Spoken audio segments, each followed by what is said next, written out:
Hey, buddy, Thomas here. Beautiful day after a horrific storm yesterday. So yesterday they had those tornadoes down in Chalmette and Slidell, and I'm not kidding you, folks. I was gonna try to shoot a video yesterday on the way home after I got home, but the winds were just insane, absolutely insane. So today there's absolutely no wind whatsoever. I mean, none of the trees or anything are moving. It's a beautiful, spring day afternoon.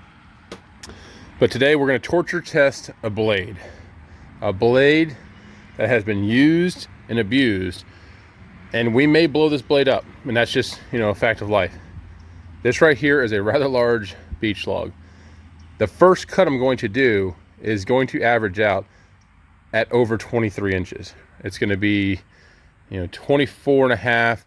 I think it narrows down over here to about 21, but then comes back out. Anyways, it's a long cut. We're talking almost 9 foot, maybe right at 9 foot or so, and it's American beech. This is some hard stuff. This log has a nail in it on the other side. I'll put a link in the description below, the video where I was cutting some mantles where I hit said nail, and I'll also try to show when we're all said and done kind of what the quality of wood looks like before and after the nail hit. As you can imagine, it doesn't look the best afterwards. There's a lot of raised wood where that tooth was messed up.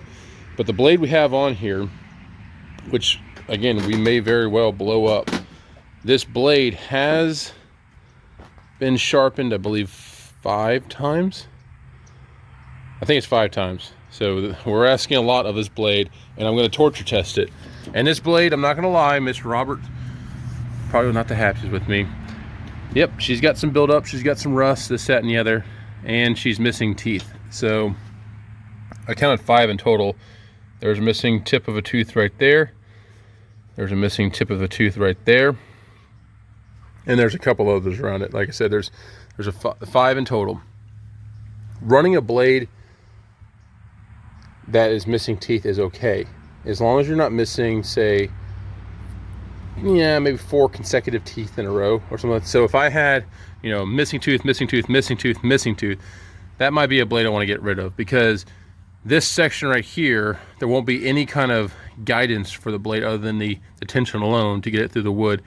And it's putting a lot of stress on not so much this tooth, if that was where the last good one was, but it'd be this tooth. So this would be, you'd get a surge right here, and you'd have a break along the bottom of the gullet there, like on that straight face of tooth, you'd have a crack that form right there. So, again, Mr. Roberts probably not the happiest with me with this blade. He sharpened this one, and it is sharper than snot. I mean, that blade is stupid sharp. However, it has been fatigued.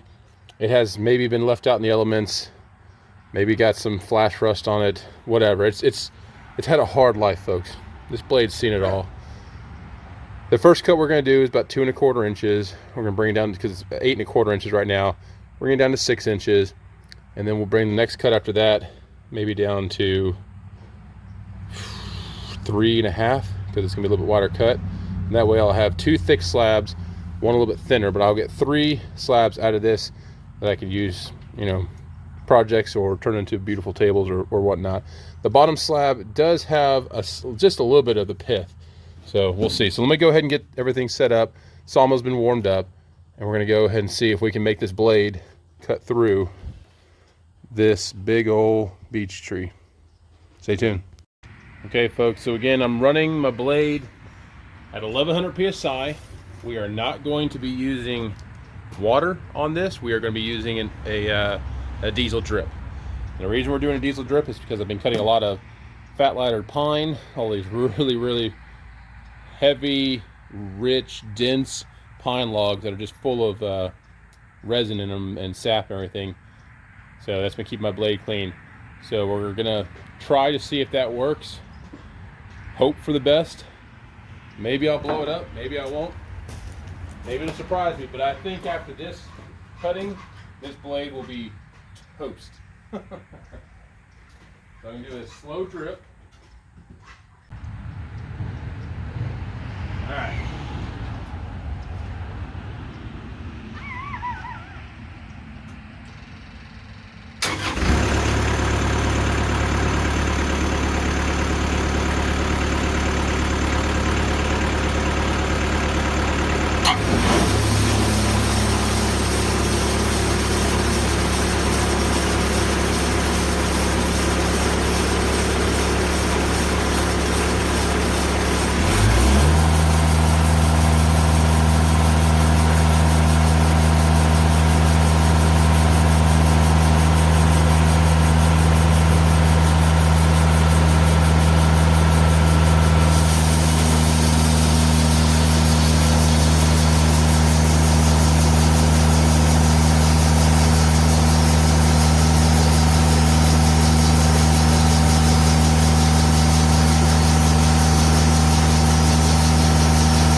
I was just cringing, thinking that that monster was gonna blow any second.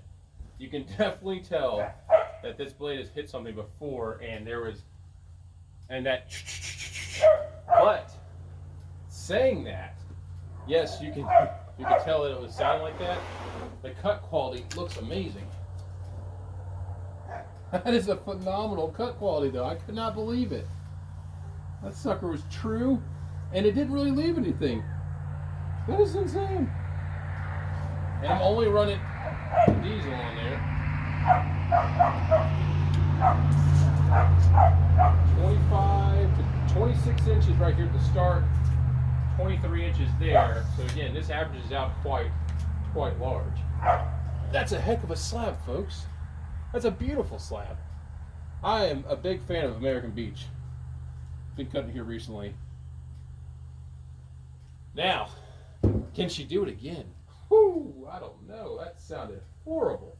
So, yeah, we'll see. Oh. And if I blow up the blade, that means I just got to do it again with another one. Hit me with this wood. Wow. Now down here towards the end, it got a little bit gnarly with some of the. I could see a little more of the lines, but not too bad. This is a beautiful slab. I can smell a little bit of diesel on it, but that's all right. Kids are over there playing on some wood in my hay barn, or hay loft area, if you will. All right, let's get this off. This really, really heavy slab of American Beech that is hard to handle. Annie, really? The dog is getting into something she shouldn't be getting into.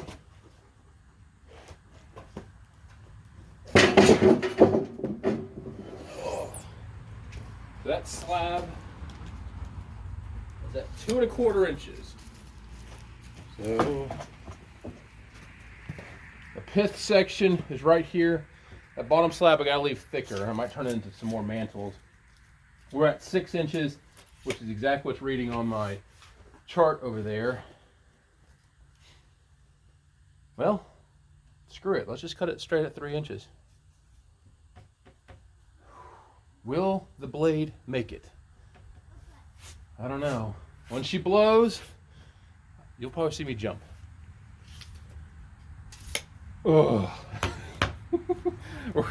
This blade is literally end of life. Shouldn't be doing it. It's screaming at me, why are you doing this to me? Don't worry. We'll go off the blade heaven. Yeah.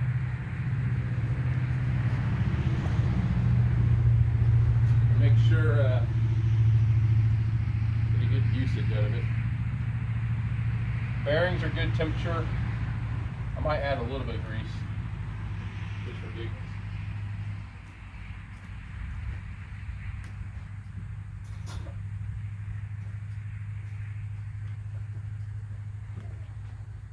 An apple a day keeps the doctor away. A squirt of grease does the same. This one I've got a little bit of issue with my fitting. I'll take a little of the extra grease and throw it up on some chain or something like that. Your sawmill's this big, you got to go around both sides of your bearings. Barely left myself enough room there.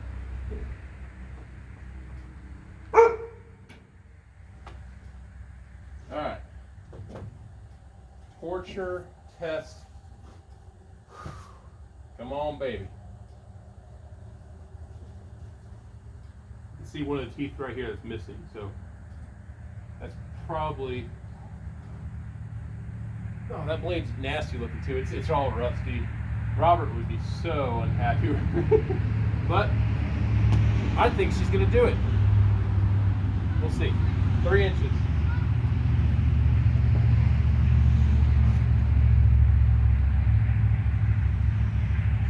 Trying to get my fuel grip right. Gonna run a little bit heavy.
blow up. That sounded, again, absolutely horrible. I'm doing a really, really slow cut. I'm not trying to induce any extra stress into that blade more than what I'm already doing. I mean, this is no joke of monster, hard wood. I'll have to look on the Gangsta scale on the hardness level of what this wood is. Oh, this is gonna be beautiful. This slab, separate the men from the boys. She's heavy. She's a big old girl. Oh boy, I can't put it down there. I'll never get it back up. Sounds horrible. Oh. All right. Cut quality looks amazing.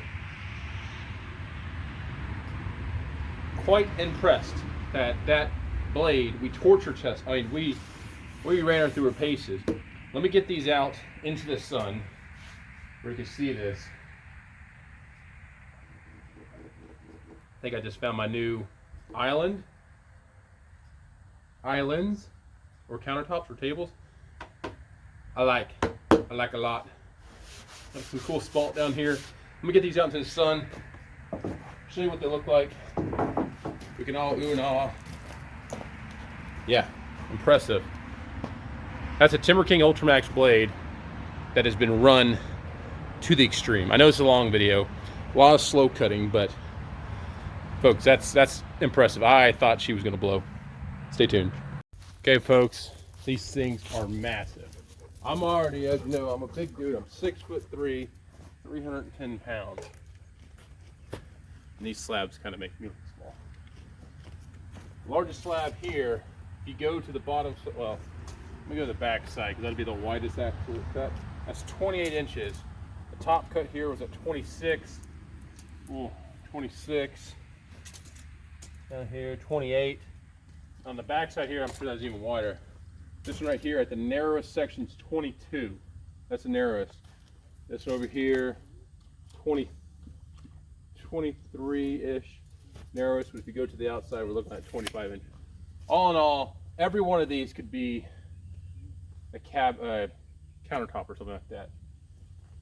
But let's see what it looks like. Look at that grain. Beautiful. All right, this is taking a little bit long.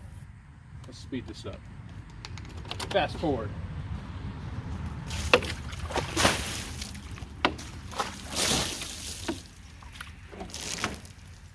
Now I can cover the areas not hit with this. There we go. Folks, if you own a sawmill, don't discount American Beech. One heck of a wood. I've had really good luck working with this. It stays very true in my opinion. I've made some tables out of this. All happy with the wood. I'll turn the sucker off. There you go. But let's do a close up so you can see these beautiful slabs. The color is amazing. We have some spalt. We have a little bit of figure going on in this section right here. It makes sense because there's a branch there. Let's see if I can get the zoom about right. There we go. But all in all, look at that. That's real pretty right there. That section right there. Just a neat little pattern. You can see the cut quality, not too bad. I don't have a sander, or excuse me, I don't have a planer this big, so I'll have to sand these. Beautiful stuff though. But there's some more of that figure section right up in there. I love it. And the spalt lines coming in from the outside get a little bit of bluing. I do see bluing in beech, typically in the sapwood as you see there.